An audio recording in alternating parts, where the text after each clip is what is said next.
some of the things you need to consider when you buy a fishing lure in a tackle shop. As you see, there's so many different lures, how to choose the right one. The first thing you need to ask yourself is, what are you fishing for? What fish?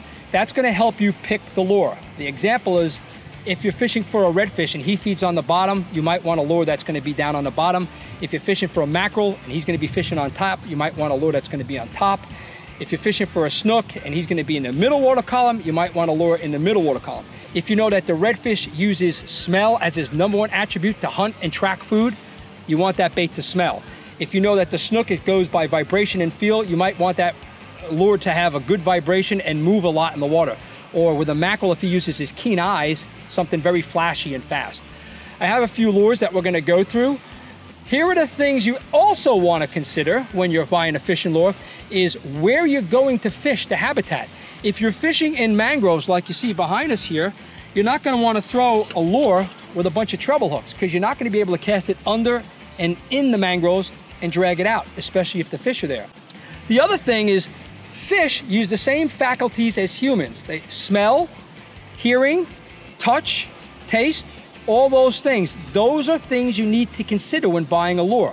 So when you walk into the tackle shop, first thing, think about what you're fishing for. The next thing is, each lure has to have attracting and triggering qualities to it in order for you to catch a fish. The first thing you have to do is attract the fish to that bait or lure. Then you have to trigger that fish to eat that bait. So here's an example.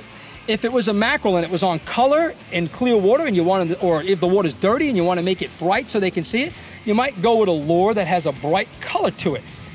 That might attract the fish to it. The next thing is, maybe the action of the lure will now trigger him to eat it. So the action is important.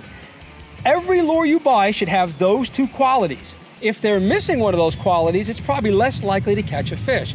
And if those qualities of the lure, the attracting and the triggering, are to the strongest attributes of the fish, like if I'm fishing for redfish, there's a reason why this lure is the #1 in the state of Florida in every tackle shop for redfish, is because all that oil is stinky and smelly, and redfish love it.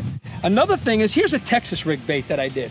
And I use this because we're sitting here with some mangroves. And if I was to cast, I can actually throw this all the way back into the trees, pull it out without getting a branch, without getting it tangled. I could pull it through grass. It works really good. And as I said, feel and touch. If a snook grabs it because it's soft, he's more apt to hang on to it and bite it harder. Whereas if he grabs a hard bait or anything like this, he might let it go.